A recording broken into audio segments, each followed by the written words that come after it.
TV நேயர்களுக்கு வணக்கம். இன்னைக்கு தமிழகத்துல வெப்பநிலை ரொம்பவுமே அதிகமா இருக்கு அப்படின்னு தான் சொல்லணும். ஏன்னா கோடை காலத்துல வர வெப்பநிலை இப்போ மார்ச்லயே தொடங்கிடுச்சு அப்படின்னு தான் சொல்லணும்.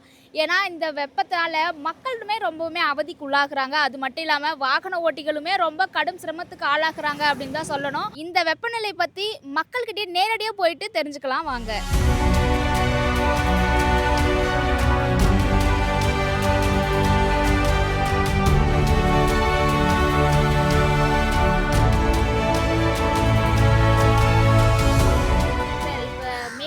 வர வெயில் இப்ப மார்ச்லயே ஆரம்பிச்சிருச்சு. இது உங்களுக்கு எப்படி இருக்கு? இது ரொம்ப கஷ்டமாக தான் இருக்குது. இது நைட்டில், ஆனால் அதே நேரத்தில் பனியும் இருக்குது. நைட்டில் பனியாகவும் இருக்குது. இப்போ இந்த நேரத்தில் வெயில் அதிகமாக இருக்குது.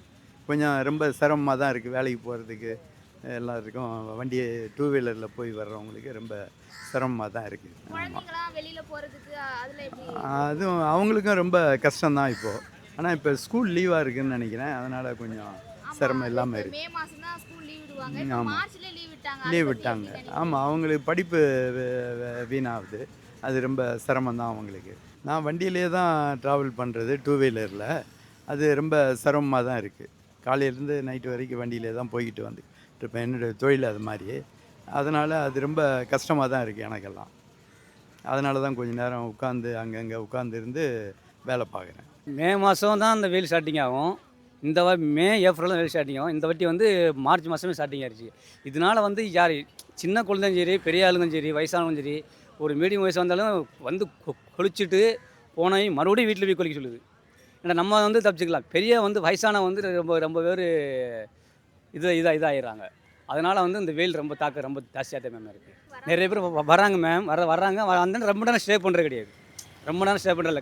கடலில் குளிக்கிறாங்க, குளிச்சு ஒரு பாத்ரூமோ ஒரு ஸ்விம்மிங் பூலே குளிச்சுட்டு அவங்க கிளம்பிடுறாங்க. ரொம்ப இங்கே ஸ்டே பண்ணி யாரும் இங்கே உட்கார கிடையாது. இந்த வெயில் காலம் இல்லைன்னா ஸ்டே பண்ணிடுறாங்க. சாயந்தரம் வரைக்கும் ஸ்டே பண்ணிடுறாங்க. அவங்க சாப்பிட்டுட்டு இங்கே இருந்துறாங்க மேம். அவ்வளோதாங்க. வெயில் ரொம்ப அதிகமாக தான் இருக்குது. ஃபுல்லாக அதிகமாக இருக்குது. தாங்க முடியல வெயில். குட்டி குட்டி பசங்களை கூப்பிட்டு வந்துக்கிறோம், முடியல தாங்கிறதுக்கு. ஃபுல்லாக அதிகமாக மார்ச்லேயே வந்துட்டுக்குது. ஆமாம், வெயில்னால தான் லீவ் விட்டுக்கிறாங்க. இன்னொன்று எலெக்ஷன் வேறு வருதுக்கிட்டேன்னு சொல்லி லீவ் விட்டுக்கிறாங்கன்னு நினைக்கிறேன். குழந்தைங்க ரொம்ப சிரமம் பண்ணிட்டு இருக்கிறாங்க வெயிலுக்காக. அவ்வளோதான். அங்கே உக்காரலன்னா கூட உக்காரத்துக்கு விட மாட்டேன்றாங்க. நிழலில் பொங்கன்னு இது பண்ணிக்கிறாங்க. கொடை பிடிச்சிட்டு வந்திருக்கேன் பார்த்தீங்களா, ஒரே ஸ்வெட்டிங்காக இருக்குது, ஒரு மாதிரி டிஸ்கஸ்டிங்காக இருக்குது. ஸோ இந்த தெருவில் ஏதாச்சும் 15 வயசு போட்டுவிட்டா நல்லாயிருக்கும். வெயில் போவேன். மக்கள் எல்லாம் வீட்டில் சேஃபாக இருங்க. சுகர் பேஷண்ட்டு அது மாதிரி இருக்கும், யாராச்சும் வீட்டில் சேஃபாக பத்திரமா இருங்க. ஸோ தண்ணி நிறைய குடிங்க. அப்போ தான் பாடி ஆக்டிவாக இருக்கும். நம்ம வேலூர் மாவட்டத்தில் வரோம். இப்படி டூருக்கு தான் வந்துச்சு. நம்ம பார்த்தாக்கா ரொம்ப சிரம வெயில் இருக்குது. இங்கே வந்தாக்கா தண்ணி இது கூட சரியாக இது இல்லை. அதனால் ரொம்ப சிரமப்பட்டு நம்ம போகிறோம். அது என்னக்கு இதுங்க வேலூர்ல ரொம்பவே வெயில் அதிகமாக இருக்கும். அதை விட சென்னையில் எந்த அளவுக்கு வெயில் அதிகமாக இருக்குது? இங்கே கொஞ்சம் பரவாயில்ல, ஒரு நேரமாக இருக்குது. குழந்தைங்களுக்குலாம் எந்த அளவுக்கு சிரமமாக இருக்குது வெயில் வரதுனால? அவங்களால பசங்களாம் கொஞ்சம் வெயிலுக்கு பெஜாராக தான் இருந்துச்சு. பின்ன அங்கே போனதில் இங்கே வந்த பிறகு கொஞ்சம் குளிர்ச்சியாக இருக்குது. வெயில் ஜாஸ்தியாக தான் இருக்குது. ஃபுல்லாக இது வெயில் சரியான 100 டிகிரி மாதிரி இருக்குது. இப்போ இன்னும் அடுத்த மாதம் இன்னும் இருக்குமா தெரியுது. இப்போ 100 டிகிரி இருக்குது. நீங்கள் எந்த ஊர்லேருந்து சார் வரீங்க? நம்ம ராணிப்பேட் மாவட்டம். அங்கே விட வெயில் இங்கே எந்த அளவுக்கு அதிகம்? அங்கோடு இங்கே ஃபுல்லாக ஜாஸ்தி இருக்குது. அவ்வளோ கொஞ்சம் கம்மியாக தான் இருக்குது. சென்னையில் ஃபுல்லாக இருக்குது. குழந்தைங்களாம் எந்த அளவுக்கு கொஞ்சம் ரொம்ப இல்லை, ரொம்ப பாதிக்கும் தான். வெயிலில் ரொம்ப பாதிக்கும். எல்லாமே அவங்களுக்கு லீவ் விட்டுருக்காங்க.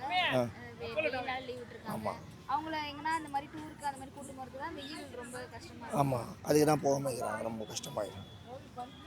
அந்த வெயில் காய் தான் ஜாஸ்தி. நம்ம போகாமல் எல்லாம் ஒன்று போகலாம். இப்போ பாருங்கள், மாபலிபுரம் போக போகிறேன்.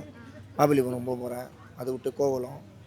அங்கே எப்படி இருக்குது வெயில்? என்ன இன்னும் வெயில் அதிகமாக தான் இருக்கும். இந்த கடந்த ஆண்டை காட்டிலும் இந்த ஆண்டு கொஞ்சம் ஆரம்பத்துலேருந்தே வெயில் அதிகமாக இருக்கிறதுனால அதிகமாக தண்ணி குடிக்கணும்.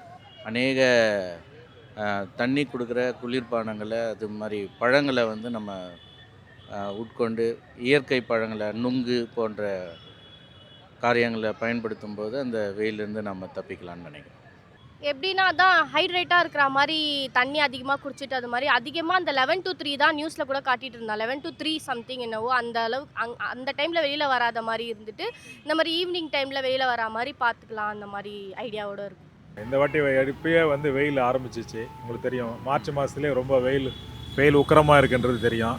ஏன்னா பார்த்திங்கன்னா பனி காலத்துலேயும் பனி அதிகமாக இருக்குது. எல்லா இடத்துலையும் உலகம் ஃபுல்லாகவே ஒரு கிளைமேட் சேஞ்ச் இருக்குது. எங்கே பார்த்தாலும் இந்த ஜுரம் வந்து இருக்குது.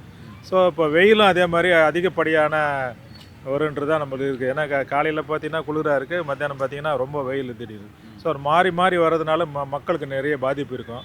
ஸோ அதை நம்ம வந்து என்ன பண்ணணும்னா இந்த இயற்கையை வந்து வெல்ல முடியாது. அதுலேருந்து நம்ம பாதுகாத்துக்கணும். அதுக்கு உண்டான தண்ணி குடிக்கிறது, நீர் காய்கறிகள் சாப்பிட்றது, நீர் பழங்கள் சாப்பிட்றது, அது மாதிரி நம்ம முயற்சி பண்ணணும். இல்லை டாக்டர்கிட்ட அறிவுரை கேட்டு கூட நம்ம அதை நடந்துக்கணும். சரியான வாக்கிங்கும் காலையில் முடிச்சுக்கணும். அது மாதிரி மார்னிங் முடிக்கணும். பகலில் நல்ல ஓய்வோடு இருக்கணும். வெளியில் போனால் காட்டன் சட்டை தான் போடணும்.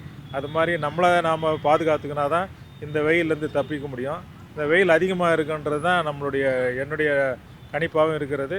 வல்லுநர்களும் அதான் சொல்கிறாங்க. அதுலேருந்து நம்ம பாதுகாக்கணும். சாதாரணமாக வெயில் தாக்கம் அதிகமாக இருக்கும்போது அவங்களுடைய சேஃப்கார்ட் பண்ணிக்கணும். தண்ணி நிறைய குடிக்கணும், ஜூஸ் குடிக்கணும். வேலையை எதுவும் அந்த வெயிலில் போகிறது கொஞ்சம் தவிர்க்கணும். வயசானவங்க ரொம்ப கேர்ஃபுல்லாக இருக்கணும்.